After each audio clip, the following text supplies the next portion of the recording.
You're listening to The People's Pitch, the official podcast of Minneapolis City Soccer Club, brought to you by FootballStadiumPrints.com. Let's start the show. And as I talked about just a couple minutes ago, as Joe Watt stands over this one, he appears to be the one taking the penalty here. This is a huge confidence booster if you're a Duluth. Worst case scenario for City right here. And it stopped! Yes! And it stopped! Totally redeems himself. Matt Elder redeeming himself. Oliver with the right foot. The shot of the goal! Oliver! And Justin Oliver will break the scoreless tie. And it is 1-0 Minneapolis City.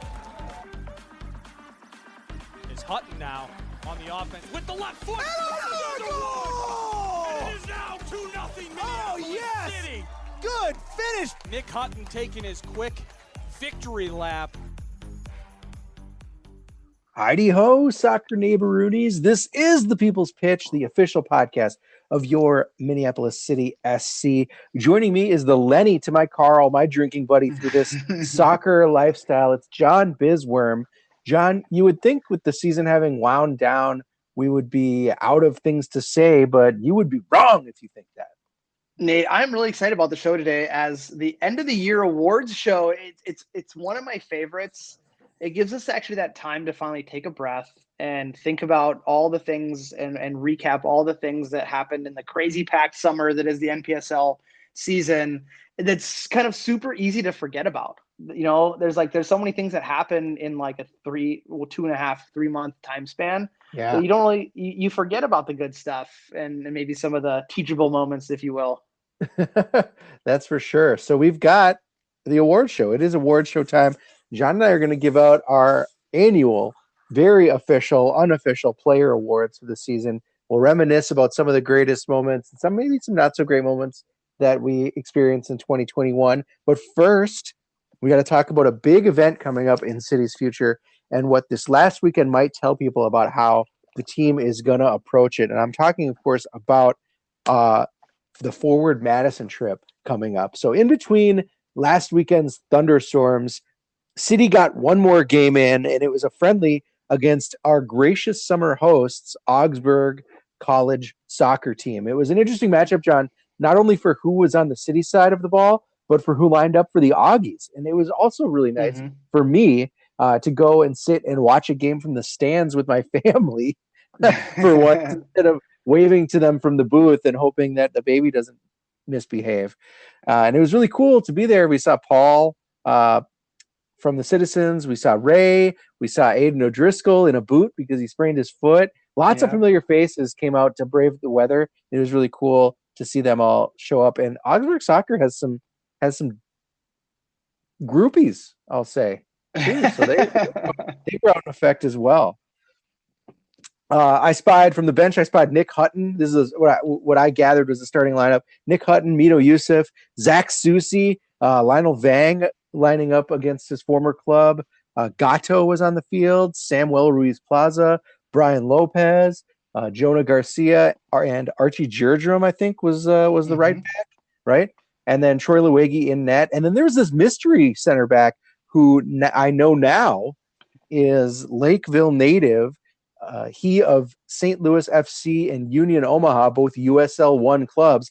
Tyler David, total baller, showing up out of nowhere for Minneapolis City and making his first appearance against Augsburg. I couldn't believe that.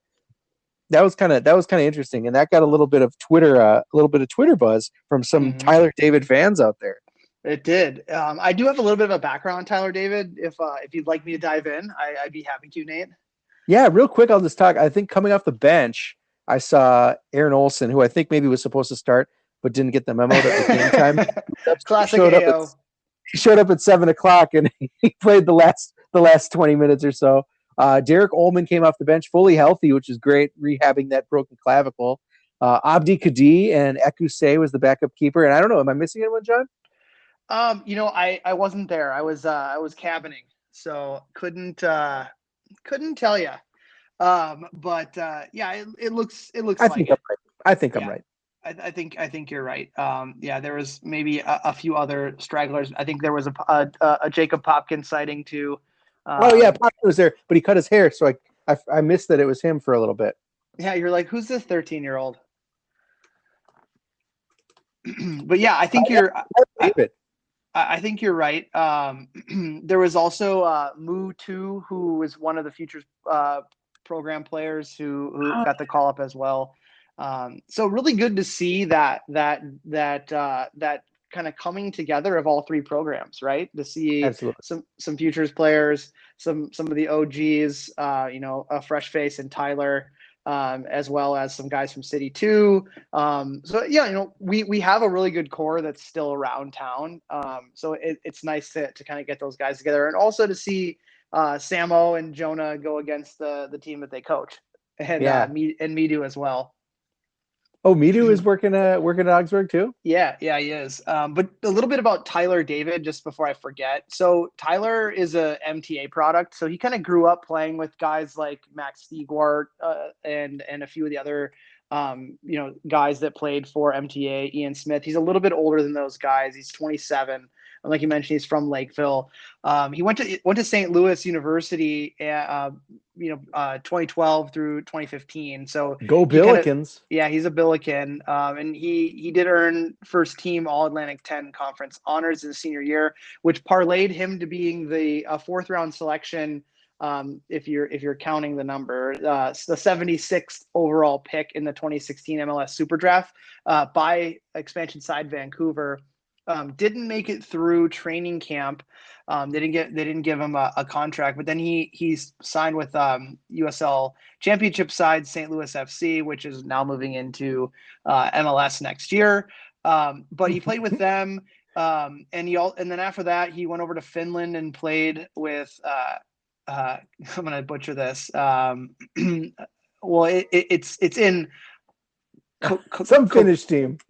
Kakkonen, Finland, in a club called BK46. So he played 1 year there, and then he came back, played with the Hartford Athletic in USL 1, and that he was part of that whole debacle with that terrible ownership group that wasn't really treating their players correctly. So he got the hell out of Dodge there, and then played in for Union Omaha last season. But kind of when he's been in town, he's been kind of doing some training time with Minnesota United. He's done some training time with us, just kind of keep fresh, looking for the next thing for him. And he's out of contract right now, so he's back in with us, and now he's able to actually get some game time. And he's the type of person who this friendly we're going to talk about with Madison might be pretty big, because he's got that professional pedigree. Mm-hmm. Maybe this could be a showcase for him, which would be great. So that's a little bit about Tyler David. Really good guy, a really good player. As you're probably going to dive into in a minute here. Yeah, who did we recap the game? Who did we interview back in the day that was also on that Hartford team? Was there a former City player that was on that team, or did we talk to someone like, it wouldn't have been Luke or Brandon or anyone? So I'm wondering. I feel like I'd heard that story firsthand from a player that kind of got. I think I told it to you offline, and I think I was telling you about Tyler's experience. So a brief on that. Like, he got injured. It was an injury that required surgery. They wouldn't pay for it. Like, the living conditions were bad. The guys weren't getting paid, or they were getting paid portions of their contract. Like they weren't getting supplied food to eat, and all sorts of stuff. I mean, you can actually go. There was an ESPN article on it. You can search that. So it was a not so great experience for him or any of those players there. Well, wow. And like you mentioned, it was definitely cool for Jonah to be able to school his own players and assert his dominance as the coach, as the authority figure, almost like a dad having to destroy their own kid at driveway basketball. Yeah, at one-on-one in the parking lot. Yep. Because in that Augsburg team, John, they also have some familiar faces. They've got Nick Zukowski of MC2, and they've got at least two goats from Joy Athletic. Their defenders are Corona and Radia, who I think lined up at left and right back for Joy, but are playing like kind of the outside of a back three for Augsburg. It seemed like, at least against us. Anyone else of note on that team that I missed? Yeah, there's a couple. Jesse Juarez and Kevin Iragawa who are also futures players that feature there. And Kevin may sound familiar because he recently was a recipient of the Spam FC college scholarship that they raise funds for, and that great program that they have there to help kids that need the assistance to go into college. And I believe it was Adam Pribble who tweeted out that it's fantastic to see Como Park graduate who we have a great relationship with Jonah and the program at Como Park go into our program and then see, our friends at Spam be able to help them get to college. And then being able to play at Augsburg for Coach Greg Holker, who allows us to use his field and then plays for some of our players. So the soccer slice of pie has definitely come together. Yeah, that's for sure. So, but Jonah did school his players. He did. Jonah scored off a corner. He scored the first City goal. He headed in a set piece, and Tyler David headed in another off of a similar play. And City basically took the lead and held on to it, and I think finished the game 2-0. I would say otherwise, this was a pretty good tune-up for both teams. The Augies were trying to get primed for the season against what I would say is top competition. Mm-hmm. And City was getting warm for this big Tuesday matchup against Forward Madison. No need to give anything away, John, that you shouldn't. But was this roster that we saw more or less a preview of who is traveling to Madison? Yeah, I would say so. I mean, there's some considerable exclusions from that list that are definitely going to be making the trip. But yeah, I mean, like I mentioned before, what we're gonna see, which I think is absolutely fantastic, is representation from all three of our programs. And that's really what it's all about, right? Like, we're not going into this game. The USL side, that's really cool. Right. And we're not going into this game with like these high expectations that it's like a must-win scenario. Like, yes, we would love to sneak one off of Madison, considering that we really thought we might be able to get their number in the Open Cup that never was. Mm-hmm. If we would have taken care of FC United out of Chicago beforehand in 2020, which we were really tuned up for, and that team was really, really working well together before everything got shut down.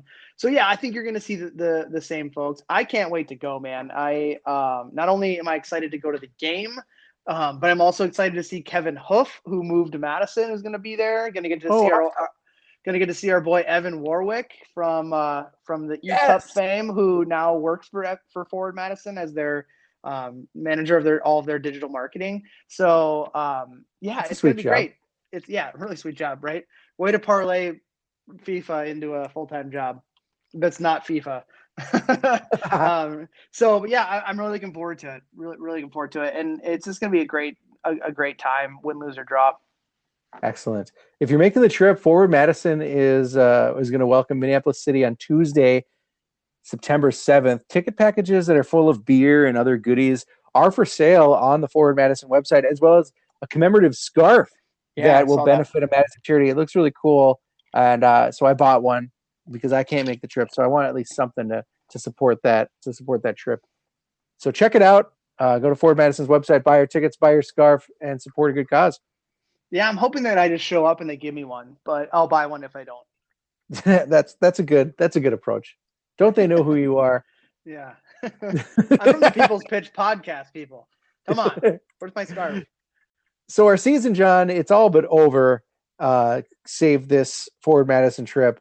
And so obviously the guys are shifting gears to college life or life after City. But that doesn't mean you and I we want to recap how things went in 2021 with our very official, unofficial People's Pitch podcast season recap and awards. We do this every year. We talk about the big wins. We talk about the teachable moments. We talk about some of the standout players and why we have picked them. And we will start, John, with big wins, philosophically and otherwise. I think it's important to make sure that we are celebrating season in and season out the really big things that Minneapolis City does on and off the field to move the program forward to that really benefit the players and the soccer community.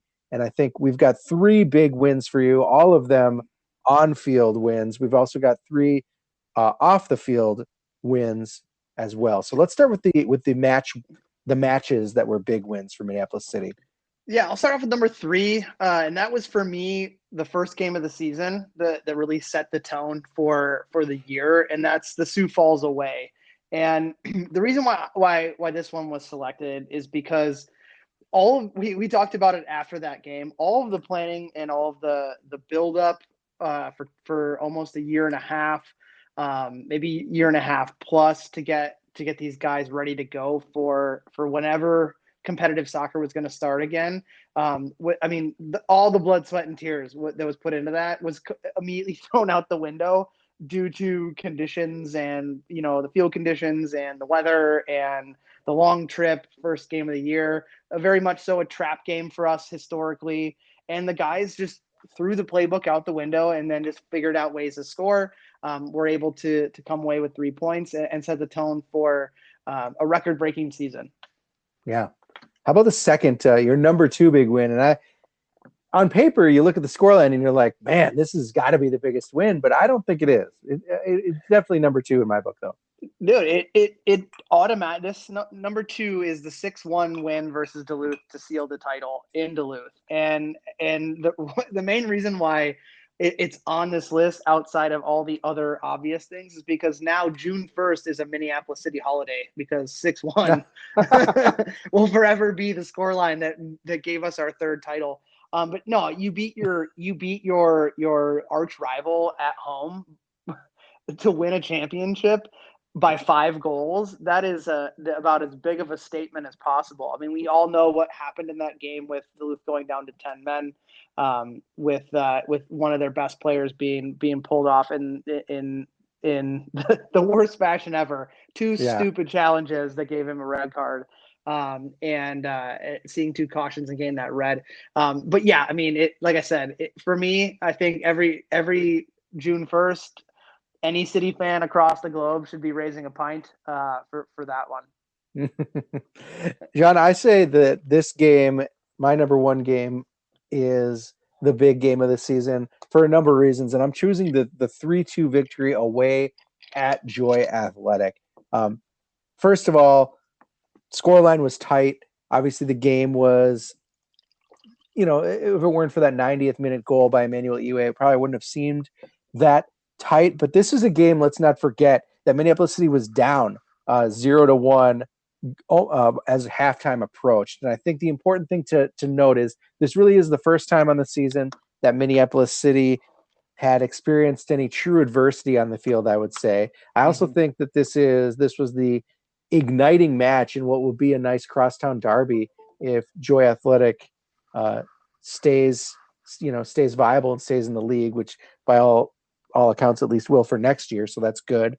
A lot of emotions and a lot of really great play on both sides. But this game, starting with a Lionel Vang banger and a Will Kidd burner, like this game we were down 0-1 facing the wrong side of the scoreline going into half. And then Minneapolis City decided to turn it on and figure some things out.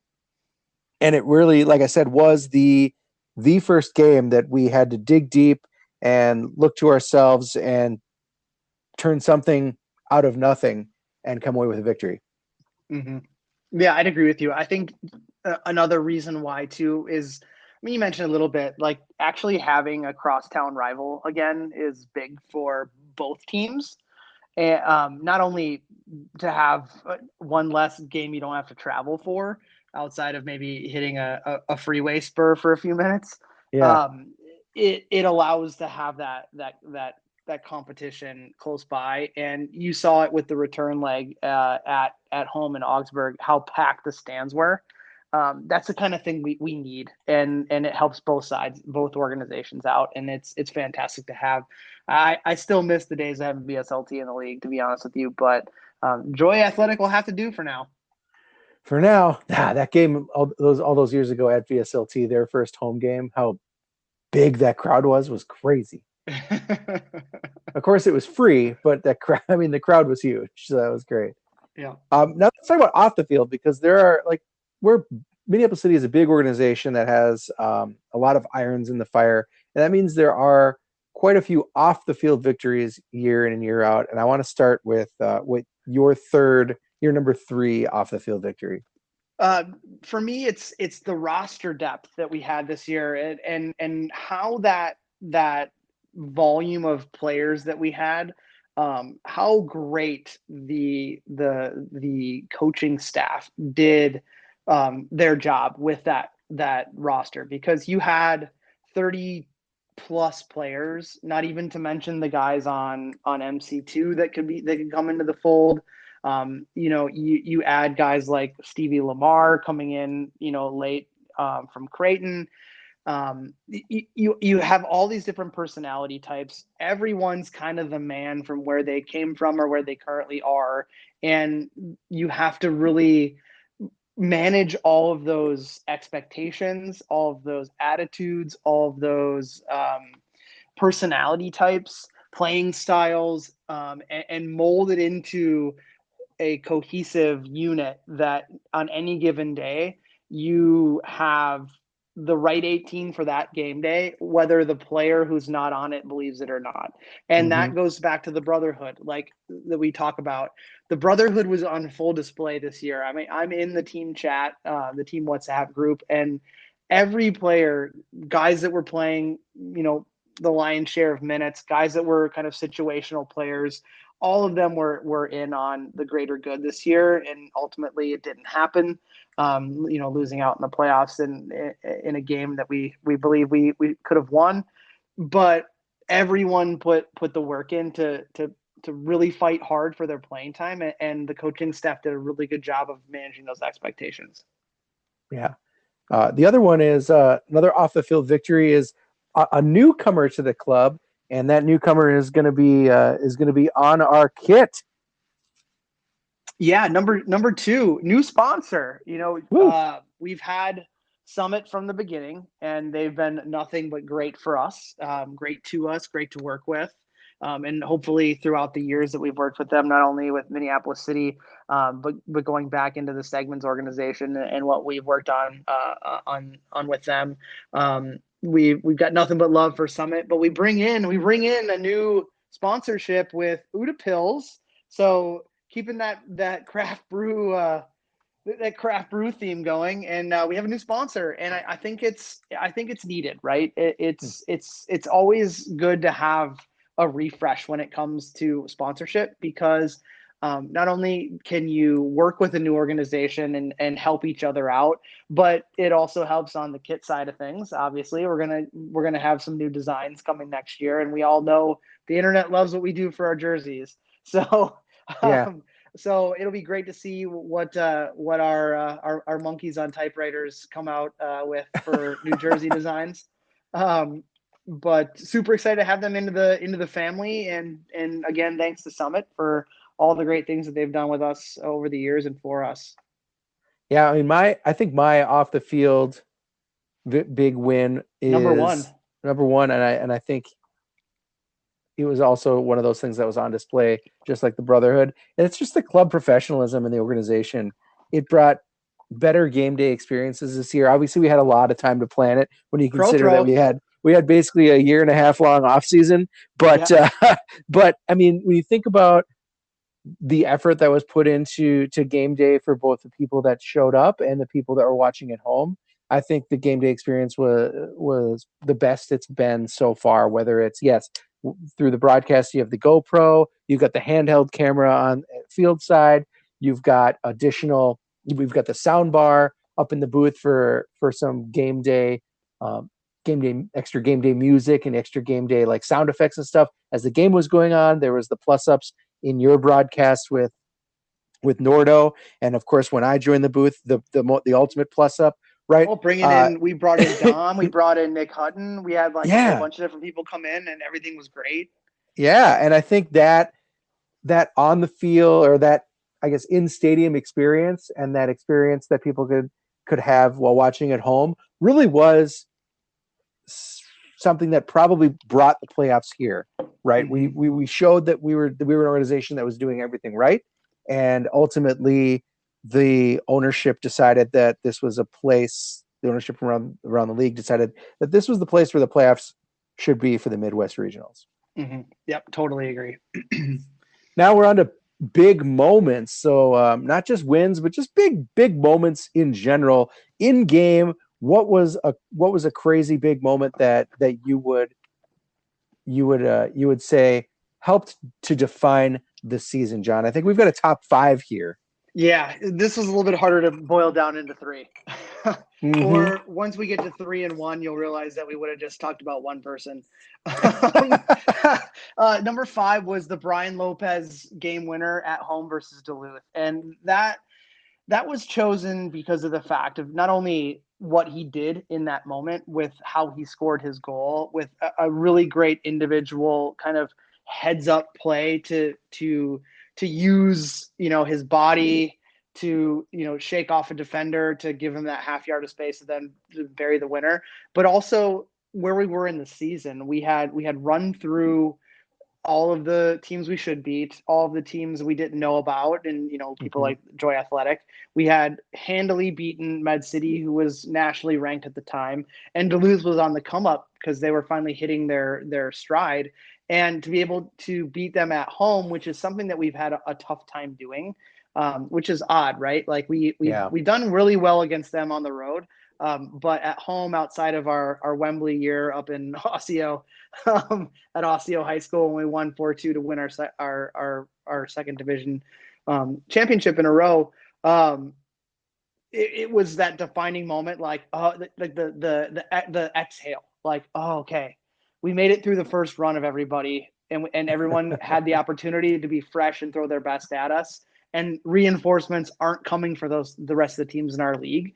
We know that we tend to get some reinforcements towards the end of the season, whether it be guys coming back from school late, new additions that we find.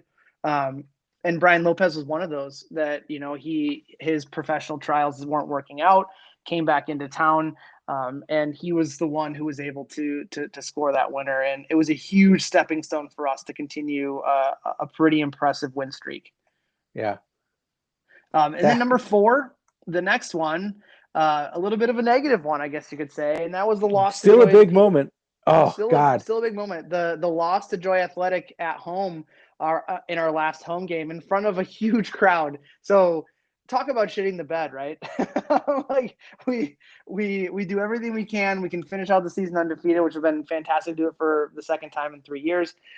Didn't happen. But the reason why I think it's a big moment in a positive light is because we kind of needed it. We kind of needed that kick in the tail to show us that we aren't invincible right before we go into a playoff scenario. It would have been great to finish out, untouched, but you kind of need that every now and then. And soccer, every great run has its end, and our 10 game winning streak had its end, and it just happened to unfortunately be the last game of the season.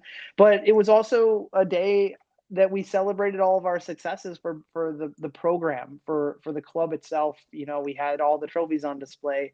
We were celebrating the success of the summer before we got into extra soccer and the playoffs. Yeah, I agree. I mean, I was down in the field kind of after we had shut everything down and chatting with the players a little bit.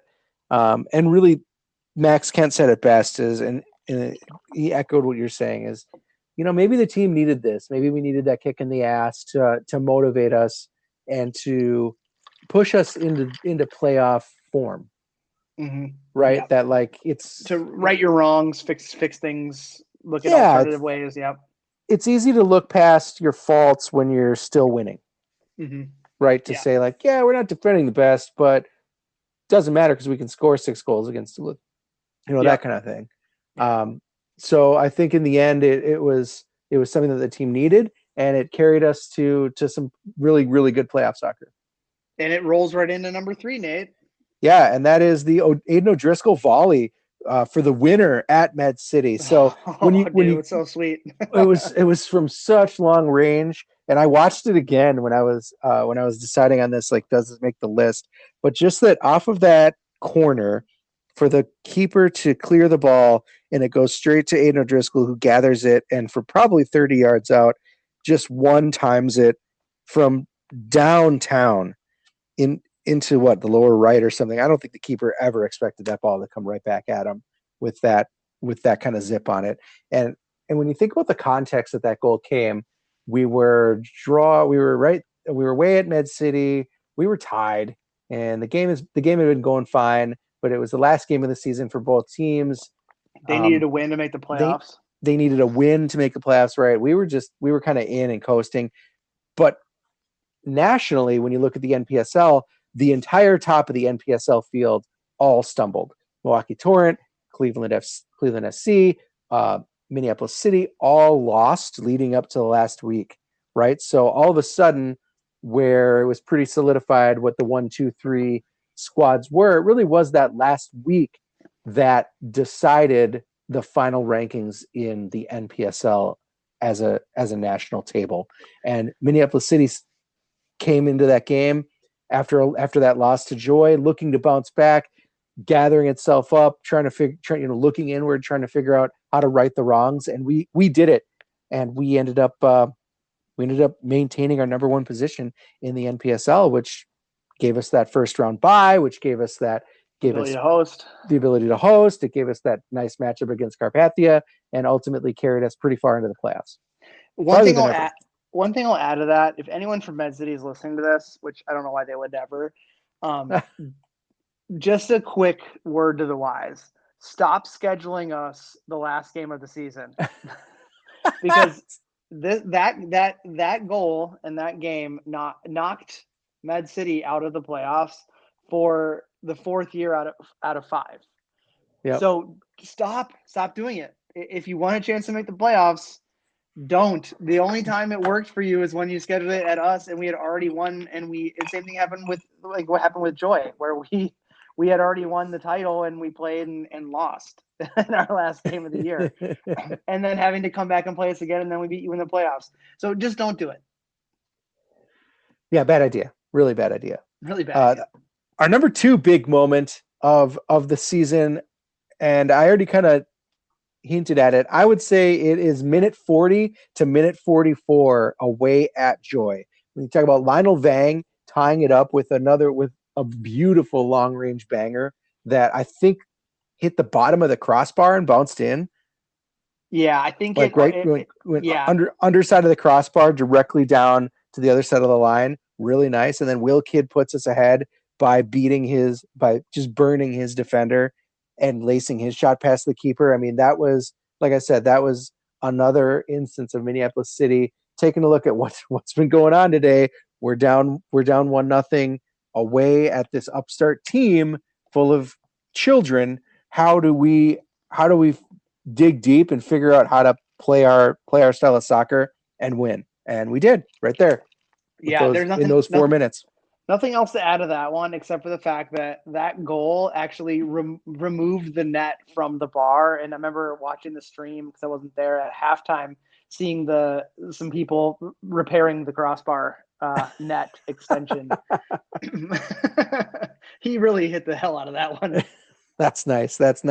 And finally, our top big moment of 2021, it has to be the Aiden O'Driscoll wonder goal against Carpathia. He single-handedly dribbles 4 defenders while shakes one off with his shoulder. 3 other defenders just stare slack-jawed at the whole situation and roofs it past the keeper, putting the dagger into the heart of that Carpathian team and pretty much ending their day right then and there. I don't think there was any fight left in them after Aiden O'Driscoll single-handedly beat the entire defense to score that goal. Well, and it was where we found that Eli Goldman has a celebration for other people's goals. Yeah. So that was fun to see. That is a big moment. That there's no other big moment for me than that one. That was it. You nailed it, Nate. On to teachable moments, and these are things that the club learns over the course of the season, whether it's from missteps or from just from some patterns that emerge that you kind of look at them and you go, maybe that's something we need to take a look at. And I will say my teachable moment for this club is that you can never have enough depth in the forward positions. I think, John, when you look at our schedule near the end of the year, we were really backloaded with dangerous teams, right? We played Duluth and Med City 4 times in the second half of the season, 2 times each, right? You played Joey Athletic for your last home game, which turned into a dangerous game. And we really just didn't have enough attackers in form to really make that statement that we were hoping to against top talent, up to and including the game against Cleveland. Yeah, I would agree with you. I think you're 100% correct. And it wasn't that like they weren't like rostered. It was just like they weren't in, like you said, in form was the best way to put it. I mean, you lost Nick Hutton for what, 60% of the season. You lost Matt Gibbons for the entire season. Midu got hurt towards the end of the season. You lost Sam Thornton wasn't able to come back and be able to contribute this season because of some things back home in England. So right there, you're looking at like 3 guys that just didn't play. And then you look at what we could have brought up from MC2. We could have probably brought someone up, but they had their own stuff they were dealing with. And you don't want to disrupt that. Cole Schwartz scored a ton of goals for MC2 this year, but he also needed to be on that team when Derek Ullman went down. And then to backfill that spot, we brought in Jacek Nikowski, who started scoring goals like they were going out of style and for MC2, but he was needed there. So there was no like good answer for it, but I think you're correct. I think, when we look at the roster build, defensively, midfield wise, I think we're still solid. But not having the ability to, I almost forgot too. Justin Oliver was out doing recruiting for his college job, so I mean he wasn't able to contribute as much as he probably would like or the club would like. So I think we definitely do have to look at that in a roster build to make sure that those true strikers and maybe the guys that from a depth perspective that can play other attacking positions, that can move the guys who could be a goal scoring threat at a striker are on the roster for sure. Yeah, for sure. What do you think? Teachable moments from you, John. Number 2, I think PR and sponsorship. It is no outside of getting Huda Pills. It's no shock that we just don't do a great job of the public relations aspect of things. We do a very good job online of it. And this is all stuff that we know. And actually like prospecting sponsorship. It's so hard to do, and we don't have anyone who's like solely dedicated to it. It's kind of like a group thing, and it's just really hard to do. It's really hard to ask people for money, especially when they're coming off of a COVID year. You're not gonna have people opening up their wallets. But hopefully, like through the organic sources that we have, the buzz that we have around our club, that can increase, and then obviously bringing some folks in or moving some folks to dedicate their time there would be great. But it's a work in progress. Like there's teams either do it real well, but we're in a market where it's not easy to find sponsors because we have all the major sports teams. We have an MLS soccer team that people are going to want to put their money towards because of the TV implications. We don't have that. So it's always an uphill battle for us, and it's tough. Well, and finally, number 1, the biggest teachable moment, which I think everyone can agree with. The playoffs just hit different, man. And we've been in the playoffs before, but we had never been in the playoffs in the pole position before. And I was talking through this a little bit with some other lower league soccer folks over the past couple months, it's months now since we ended. And I just said, like, it's a totally different animal, and we can prepare for it as much as possible. Like we did a good job of preparing for it and building off of our last playoff experiences. So we built off of what happened to us in Ann Arbor, where we just, we played with 10 guys to start the game because of a weird jewelry issue. Like what the fuck? we build off that. Then we build off of what only having 13 guys to go to Detroit. If we would have had to travel this year, we were fully capable of traveling with a full 18. So that wouldn't have been a problem.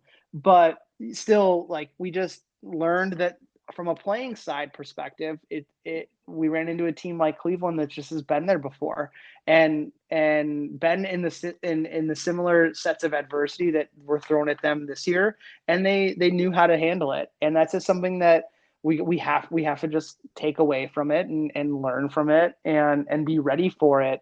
And like I said to one of my other lower league buddies, I was like, you can't get to the top unless you get punched in the gut a few times, and then you learn not to get punched in the gut again. And that's, I think, where we're at now. Like we know what to do. And yep. I think it's the to the moon moniker. It's still very applicable.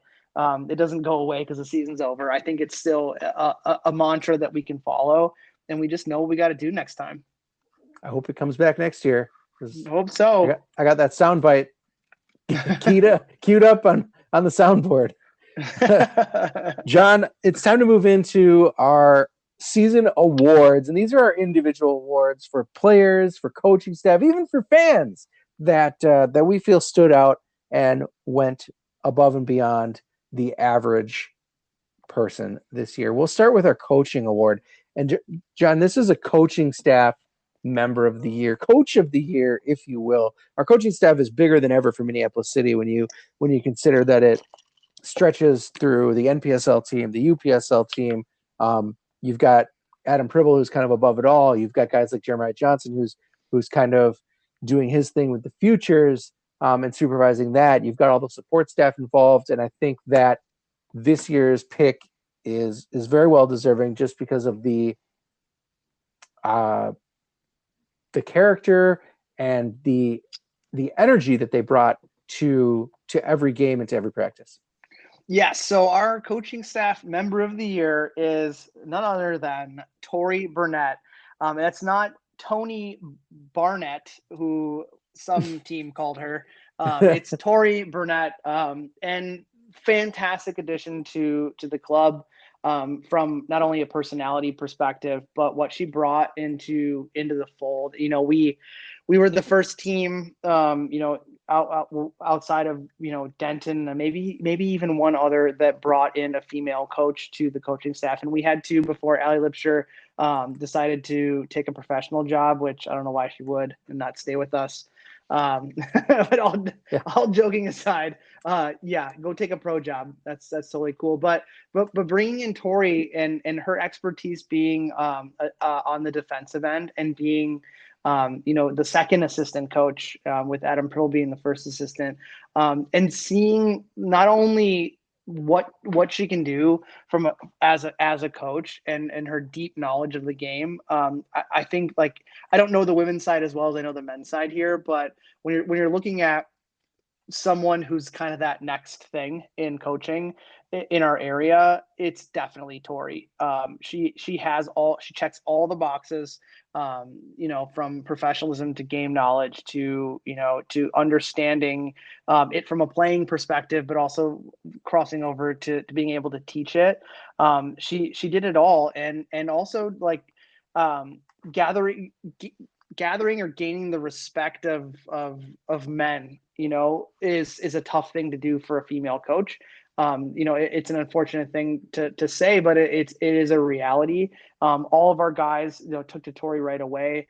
I think from a defensive perspective, I think you saw that unit be a little bit more cohesive than it had been in the past.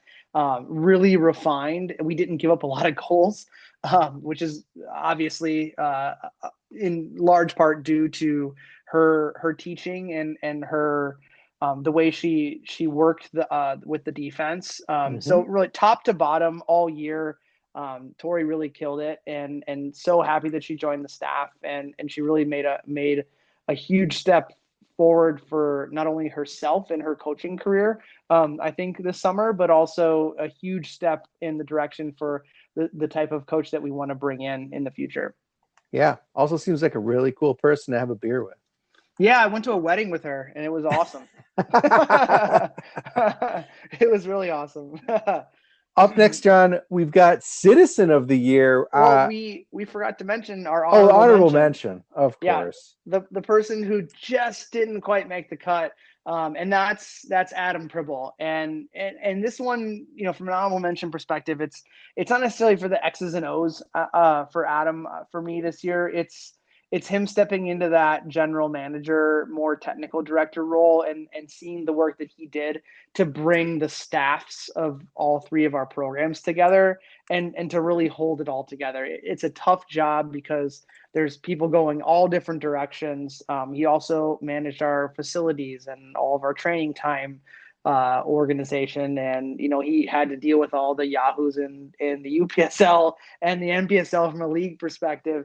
So a lot of great work that he did there. But sorry, Adam, you just missed the cut because Tori crushed it this year. Yeah, I think with Adam, you get a guy who just sets the tone for the character of the team, and he's just one of the nicest guys you'll ever meet and ever get to hang out and talk to. So really appreciate that Minneapolis City has a guy like Adam Pribble in the organization in such a big role to be able to set that tone and to set the example for the rest of the staff and the players to follow. Yeah, absolutely. And now, since I jumped the gun, up next is Citizen of the Year, and I think, John, you've got a couple names on this list before we even get to honorable mention. Yeah. So we don't have a Citizen of the Year. We have Citizens of the Year, and that goes to both of the Pauls. And if you know either of the Pauls, they're both great people. We had one of them on after the fall Paul league, Schmeichel. and Paul Schmeichel after the fall league ended, and really great to hear kind of his story on how he found the club and why he supports us and all the cool things we learned about Paul and how much of a supporter of Minnesota soccer that he is. But both of them, like if you're ever on the road and you look up in the stands, they're sitting next to each other. They travel the hardest out of any of the folks in the Citizens. And it was funny because I was with the UPSL folks when we were down in Rochester playing Rochester FC, and I turn around and look up and I hear, come on, you Crows, and I turn around, it's Paul and Paul sitting next to each other. And then we go back at the end of the season with the NPSL team, they're sitting right next to each other again. They've made it to Rochester, Minnesota, Rochester, New York. They've gone to Detroit. They just love to support this club. And they're the type of fans that any organization is really lucky to have. Yeah. And our honorable mention, John, I think I would say is really the workhorse of the Citizens on game day. Someone that is always looking to innovate and to bring new things and to kind of mix up the fan experience. And that is our guy, Brian Schreier. Yeah, I mean, I don't think you could have nailed it any other way. I mean, Brian's a quiet guy, but he's got that switch he turns on when he crosses over the parking lot at Augsburg, and he really is. He and Nate Zell, who won. Did Nate win last year? I think Nate won last year, or maybe Brian won last year. Sorry, we don't. A couple years ago. It's been a few years since we've done this. Didn't check the notes, but yeah, like you said, like Brian, sets up for game day. He's very integral in all of the things that the Citizens are doing off the field, working with Nate and in some collaborative efforts, but also some of his own, and really just TIFO, organizing Pride Raiser. Yeah, just all the work that he does. I wish. I mean, we could put the Citizen of the Year and just call them the Citizens in general. But definitely Brian is one to add to the Citizen of the Year list. And now he can listen to this and he can look at his depth of work this year and then now knows he's got to beat the Pauls out in order to make it to the number one spot, even though Brian does travel well with the team. I shouldn't say that, but he's at almost everything as well. Up next is a tough one, John, because now that we've got the UPSL squad in our organization, there are a lot of great young players, but we have to give an award to Young Player of the Year. Who would you say takes this trophy home? For me, it's the return of Kevin Andrews. Kevin left us after the 2019 season, went over to Portugal, and then all of a sudden went from being like an 18-year-old or a 17-year-old coming back, a 19-year-old man. Yeah. I was like, holy shit, you were lifting some weights, bro. But Kevin left and gained a level of experience in his game that he didn't necessarily have when he was first with us, and we didn't actually even miss a beat because we didn't have a 2020 season, so he really never left on paper. But he came back in, scored some big goals for us. I still think that there were some teachable moments for himself on the field that he grew from, and he parlayed his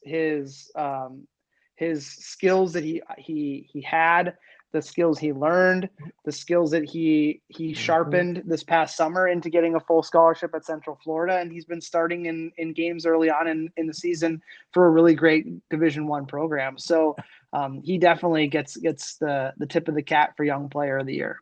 Yeah, I think 4 goals on the season, and you hate to say it, and if there's a stat for almost goals, he would be leading. I think Kevin hit the crossbar or went just wide more times than anyone else on the squad. He had so many short range chances that it's enough to say that when you're not successful at that kind of stuff, like, just to be able to keep your confidence up is challenging enough as it is, but to continue week in and week out to be such a good player, that is tough for a young guy. So Young Player of the Year goes to Kevin, but we do have an honorable mention, and this guy people forget he's still young. Yeah, and that goes to Eli Goldman. And, Eli had the unfortunate hip injury away in college going into the 2019 season. Wasn't able to build off of the great summer he had for us that year. I mean, he was on fire in 2019 before going to school, got hurt. Then COVID and just a lot of weirdness, a redshirt season in there too. And not being able to fully come back healthy with our team until midway through the season, which is why I think he doesn't get the nod. He got the nod last year or 2 years ago, but this year he just misses out, but did some great things and has awesome celebrations on celebrations. That's for sure. I think Eli is just a great guy to have in your squad. He's always ready to make an impact, and you never really know when he's primed and ready to go off. And he for sure did for us in those crucial couple games against Duluth. Next up, most improved player, and this is not to say a player that started the season as kind of low on the depth chart and clawed their way up. This is just someone that, in your mind, John, made strides throughout the course of the season into someone that is really one of the more dependable players that Minneapolis City has. Yeah, and that goes to Jack Barry, big Jack Barry. We've been. I'll go back to the beginning. Jack is originally from Illinois. I don't believe it's St. Charles, somewhere in Illinois, Chicagoland area. And when he was in his freshman year at St. Thomas, I was like, gotta have this kid. We got to get him to stay here for the summer. And he unfortunately went back home and then came back and played last season with our U23 squad. And just a huge, big center back, and just has all the tools that you need out of a center back. He's fully put them on display this season, making the jump to Division I with St. Thomas. And as far as City goes, though, he was the piece defensively, that the chess piece we needed in situations this season. Specific situations this season when a lot of teams are going direct long ball, the guy who can win everything in the air that we have we've been afforded with Max Kent, but to be able to have 2 of those guys is great, and to see his growth into the squad and then getting in and then seeing what he can do when the ball's at his foot and not just winning balls in the air. He really grew as a more of a complete center back this year, in my opinion. Yeah, absolutely. And our honorable mention, another center back who really grew this season, really grew a lot in the offseason and in the year prior, but you could see what that meant for his game when he stepped on the field for Minneapolis City again for us, and that is Max Kent. Yeah, for me, the improvement for Max came in his time away from us and what he did from going from McAllister to Syracuse and seeing him come back. And, I'm sorry, Max, there were some bad habits that you had in there.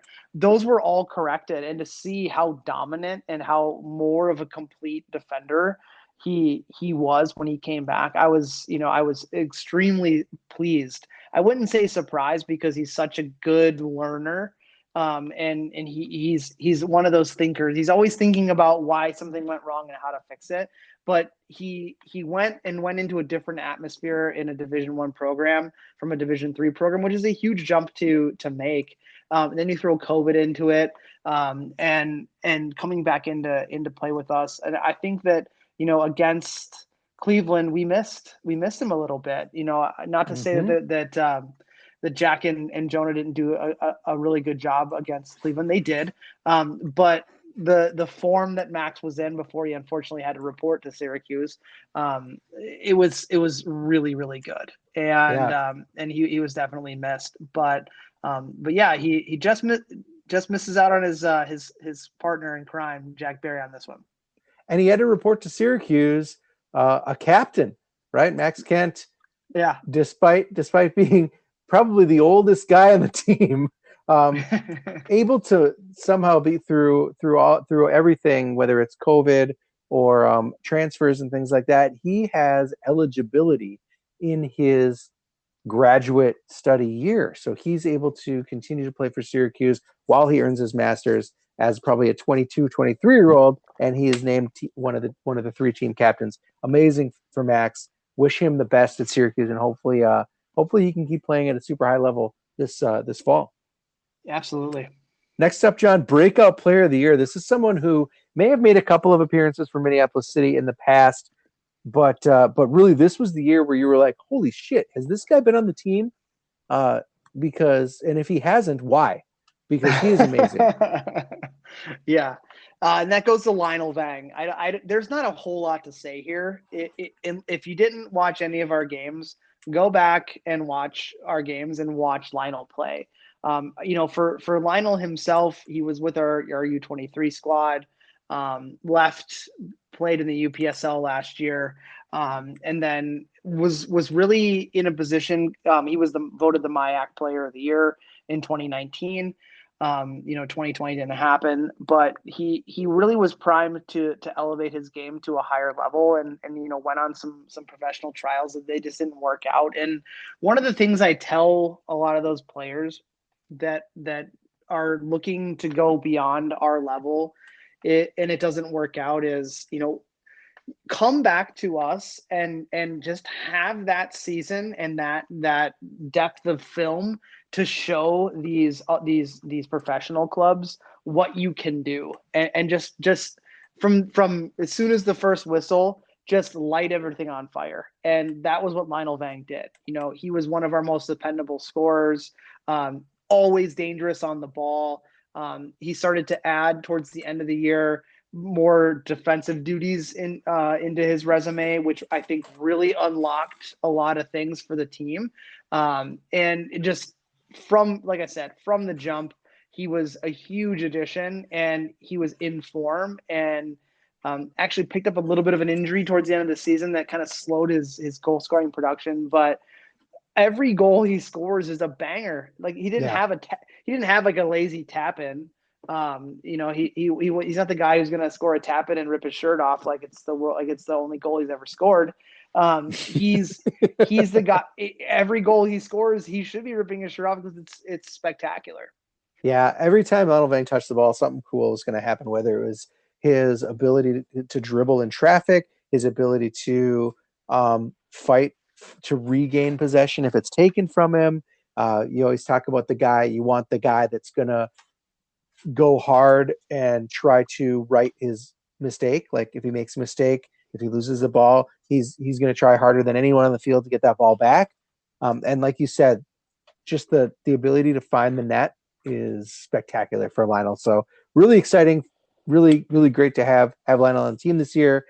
Always going to wish our players the most success possible at the next level. But if they, for some reason, don't get that opportunity, hey man, we're going to be waiting here for you with open arms. For you. We love you, Lionel. Honorable mention on this one for Breakout Player of the Year. Another guy who, he's been in the club for a couple of years, and it feels like for the last couple of seasons, there's always glimmers of what he can accomplish. And this year, he really blew the doors off of his possibilities near the end, and it is Aiden O'Driscoll. Yeah, so it's kind of tough to throw Aiden in like a breakout player conversation because he's just so damn good at soccer.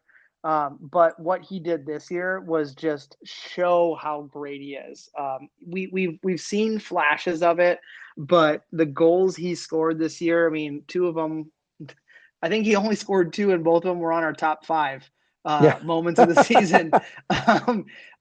But it was funny because right before he hit that volley in Rochester, I was with the team on the bench that game, and I was sitting next to Charlie Adams, and he had done some stuff that was just like world class, like just next level type stuff with the ball. And Charlie is like, man, I would pay to watch Aiden O'Driscoll play soccer. And I just said, so would I, but he actually pays us. So that's great. But just the things that Aiden can do on a soccer field look so effortless but are so fantastic and crucial. He's such a great person to have around.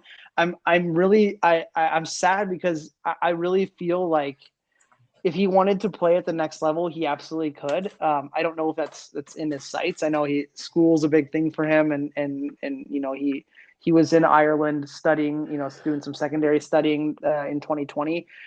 But unfortunately, he got injured because I think this Ford Madison game would have been a real big one for him to showcase what he can do against professional players. I think that he absolutely could be in that conversation. And he's got the size and the ability to perform at another level.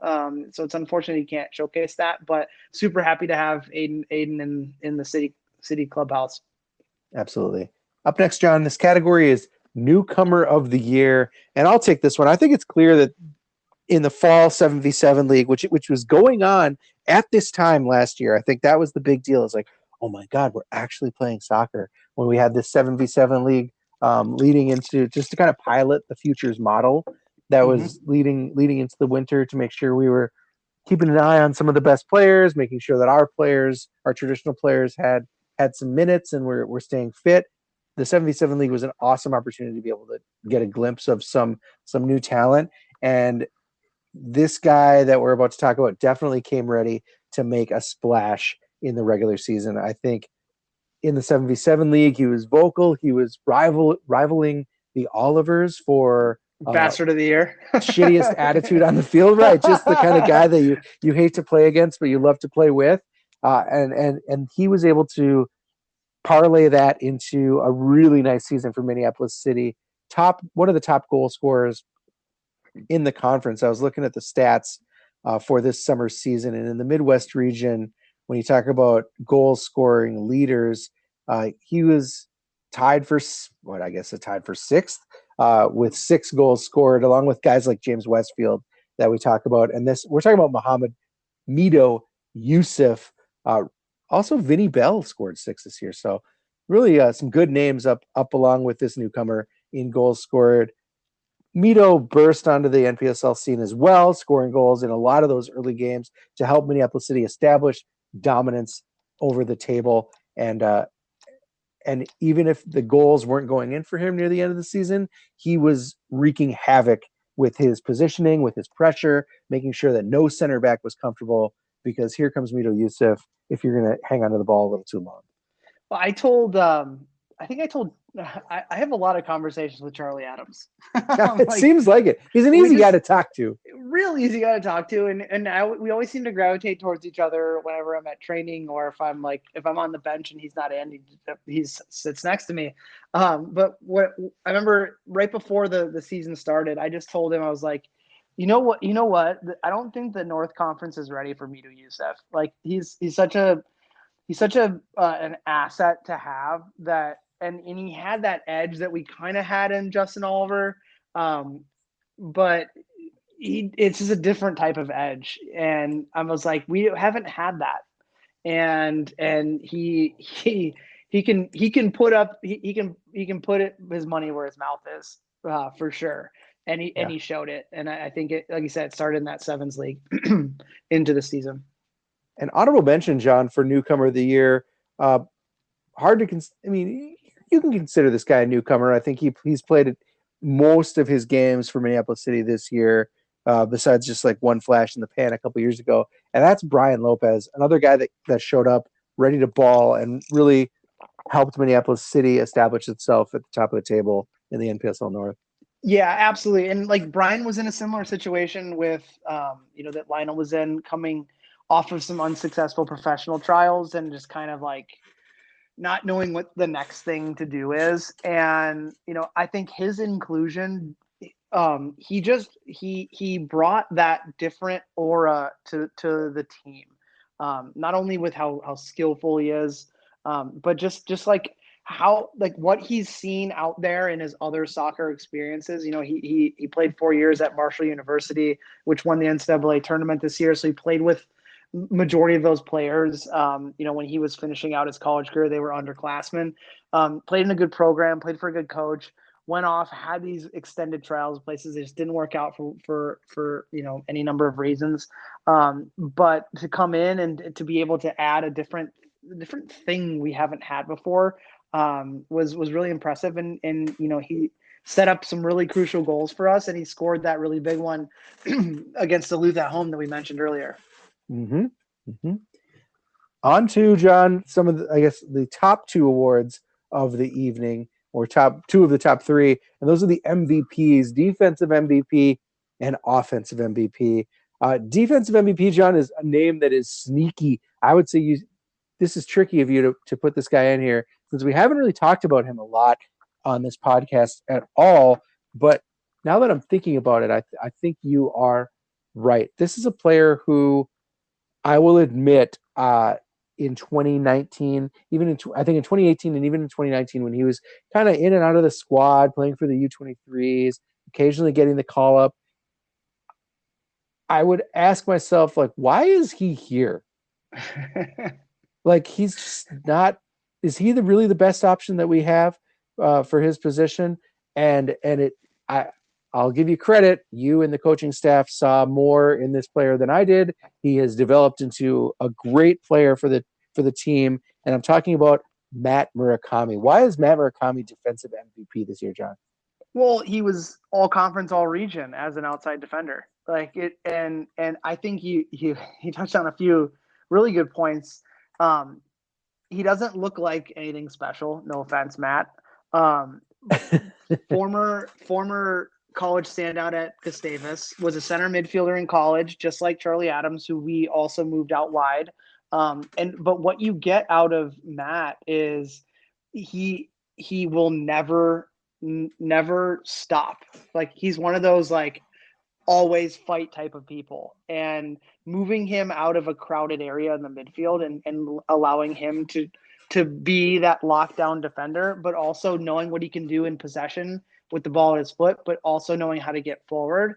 He was the complete outside defender this year. And, we lost a player in Zuhair Al-Abbasi, who was a fantastic outside defender for us, who retired this year, or before this year. It was a question as to what we're going to do, because you had Abdallah Ba, who had some unfortunate injury throughout the season, and anytime anyone in the back line goes down and anyone's wondering who's going to fill in, I always say Matt Murakami will, because he's just that complete soccer player, and he just goes out and does his business. And outside of maybe one or two instances throughout the entire summer that were directly related to a goal or an assist based off of who he was marking. He shut down everybody and just caused problems for some of the best attackers in the division, and just showed up every day and quietly did his job. Yeah. Honorable mention here, John. Matt like Elder. you said, it's got to be Matt Elder, right? I think there's always an amazing statistic of Matt's to toss around, whether it's 50 caps finally for the club, which feels low, but whatever, or it's some sort of an 80-some% penalty save rating. Matt Elder is not only the last line of defense for this club that tends to be more successful than not, but he really is the voice of the club as well. He's always in the locker room, one of the more positive voices, and definitely one of the more motivating voices for the brotherhood. Well, OG brotherhood right here. Well, yeah, total OG brotherhood. I mean, you nailed it. Also want to say congratulations to Matt, because he and his wife are expecting a baby. You broke the news. Mm-hmm. I mean, he did on the internet, but I'm just breaking it on the show, I guess you could say. But yeah, I mean, well, congratulations to the Elder family on that one. How excellent. But as far as just, you never have to worry when Matt's back there. He just Matt. I'll just say this: Matt is a winner at whatever he does, whether it's soccer, whether it's commercial real estate is what he works in, whether it's being a husband, going to be a dad. Like, he just wins at everything. And you don't ask how, you just see it happen. And he has contributed to massive success for our club from the first year. And he's also one of those people who I think has a little bit of a chip on his shoulder, like being counted out. And I don't know for whatever reason he was ever counted out anywhere. Because he is a winner and he does his job. But for us, he's been fantastic. And at some point whenever it happens, he'll no longer be with us, but he will always be with us in some way or another. You can guarantee that. Just like the Lord Jesus. Up next, offensive MVP, John. Someone we've already talked about, and again, one of the most dynamic players for Minneapolis City this season. You want to do the honors? Yes, congratulations to Mr. Lionel Vang. I mean, we talked about what he did when we were talking about kind of a breakout player performance. A lot of our offense, maybe somewhere in like the 85% of our offense, went through Lionel Vang this year. And you can't have a statistic like that and not give that person an MVP. The thing you said when we talked about him previously today was, whenever he gets the ball, something cool happens. Yeah. And it's either something cool that leads to a goal, either by himself or by a teammate, or he just makes the guy look fucking stupid. And everyone, and then the oohs and everyone oohs and ahs, and we move on. Mm-hmm. Yep, absolutely. And I believe he was and will be the first and last player ever to jump in the stands at Augsburg for us, because the league said you can't do that anymore. So, because it looked so cool. Yeah.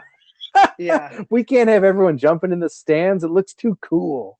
Yeah, it should be applauded when Lionel does it, because he's like 5'6", and to get up into the stands is a feat on its own. So yeah. I mean, give the guy some credit, man.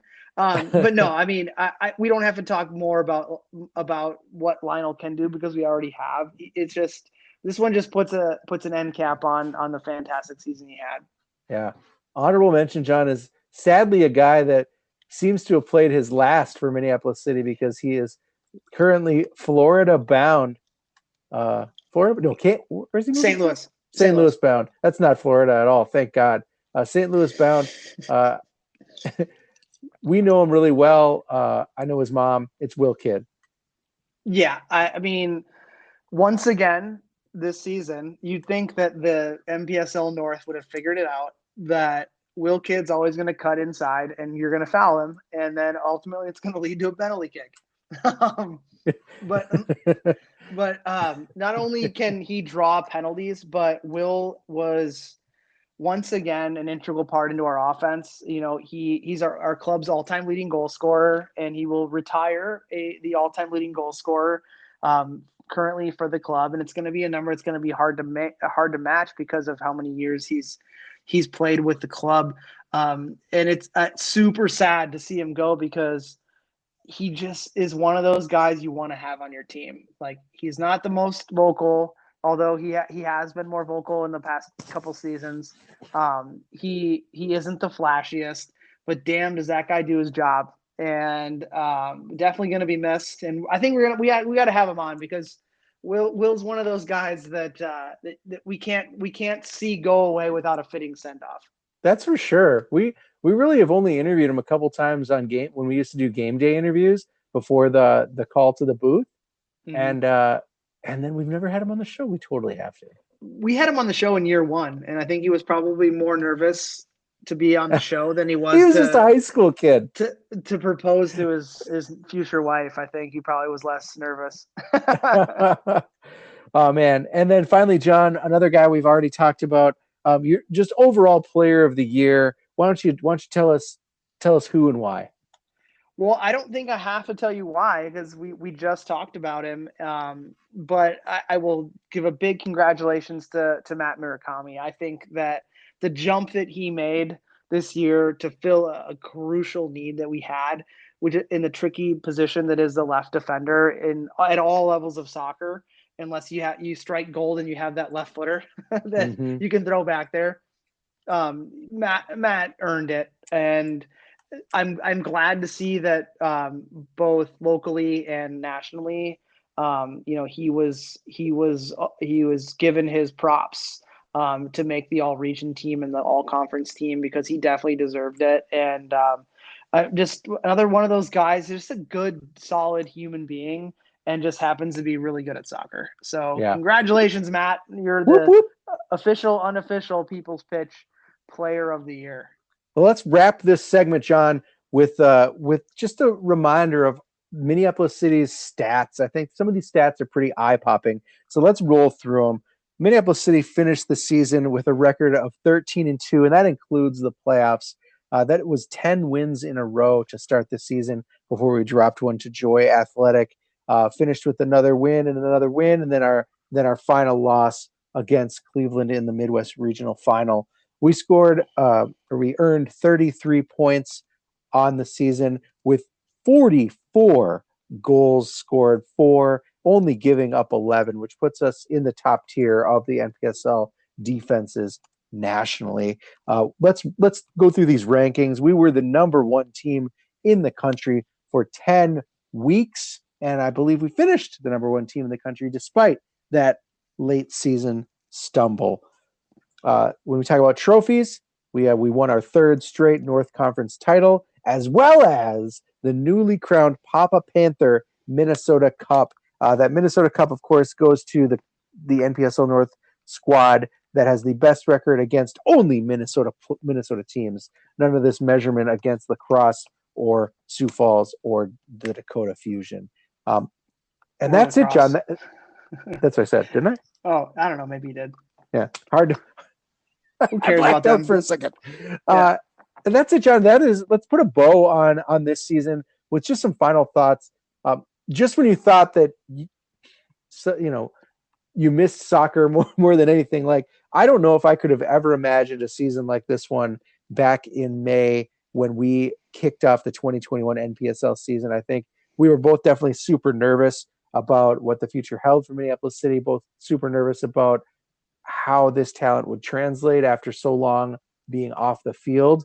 But talk about exceeding our expectations, the most successful season ever for Minneapolis City. And it was just amazing to be a part of it. And you can only assume and hope that it's just going to get better year after year as we add more and more talent to the club. And as the club grows into something bigger and better every year. Yeah, absolutely. I mean, this year was fantastic. I mean, heartbreaking end, but that's sports. Seeing that I'm not from Minnesota, I hope I haven't fallen into the Minnesota sports trap where all my teams let me down. But you're one of us. Yeah, now I'm one of you guys. Great. But no, I think that top to bottom, organizationally, coaching and support staff, playing side, everything I thought was great this year. We talked about a lot of highs that we had, very few lows this year. Really great momentum coming out of a lockdown pandemic year. Mm-hmm. I think that our goals are still the same goals, and our rules and our ethos and our mantra is still the same. We just pack it up and we start it over again next year. So really looking for what's that?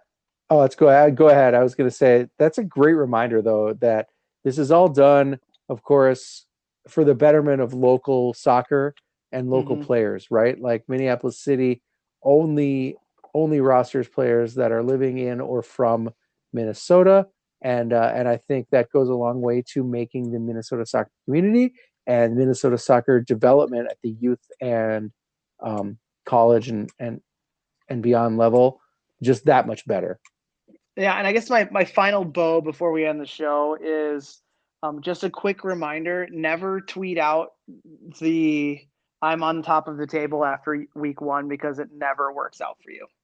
But that's all for this week's show, folks. Our end of the year recap.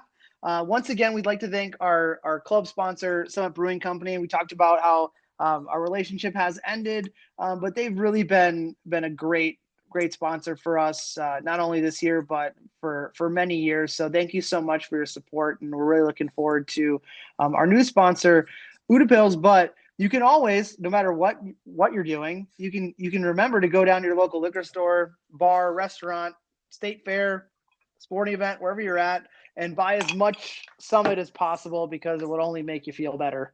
So Summit Brewing Company, thank you so much for all you've done for us over the past handful of years. And boy, howdy, do I like me some sports memorabilia, and nobody does it better than footballstadiumprints.com, our show sponsor. I gaze lovingly at my t-shirt featuring Edor Nelson Field on the daily, and you can get your favorite soccer team's home field for yourself on a shirt, an art print, a mug, a shaved cat, my grandma's butt cheeks, anything. Thanks, Nate. Yeehaw! And you know what's best. You can go on that there footballstadiumprints.com website and use the code CROWS10 to save yourself 10% off your whole gosh darn order. They ship from these here United States, so you don't have to worry your sweet little head about any international shipping fees. Thank you. Thank the heavens for footballstadiumprints.com. We love them, and you should too. And a reminder that we're gonna in the offseason, we're definitely gonna get Steve from Football Stadium Prints on the show. Unfortunately, packed summer, weren't able to get him on, so we'll get Steve on the show. You guys can learn a little more about him and what he does with Football Stadium Prints. If giving back to the community means a lot to you, maybe it's time to give to the club that loves to give back. Minneapolis City is a 501c3 that provides a safe, reliable, and fun environment for young people to play the beautiful game. Look for us, well, I guess not this summer. Look for us next summer, playing with kids in parks and community centers around the city, and consider a tax-deductible donation to a truly city-focused organization. It's never a bad time to become a Minneapolis City member. For only $40, you can support the club and get some cool stuff in return. You get exclusive membership scarf, a membership card that gets you 10% off at the club shop, and deals at Unofficial, our official new sponsor. Plus, you get a vote on important club matters, including selecting the membership board and choosing the scarf and new kit designs, which are going to be coming. So visit mplscitysc.com, make it happen. It's really only $40. That's so cheap. I mean, it is for a while until it goes up. Until the season starts again. Yep. Send us mail. It's easy to do. Hit us up on Twitter at The People's Pitch or through email at mcscpodcast@gmail.com. All questions, comments, and concerns are welcome. And finally, as always, you can complain to Dan at MPLSCitySC on Twitter. That is all for this week. Putting a bow on the NPSL season. I am John. That was Nate. And join us in 2 weeks as we do the same show, but this time we give MC2 some love, and we'll talk through the recap of the friendly versus Forward Madison. But until then, You got hooked.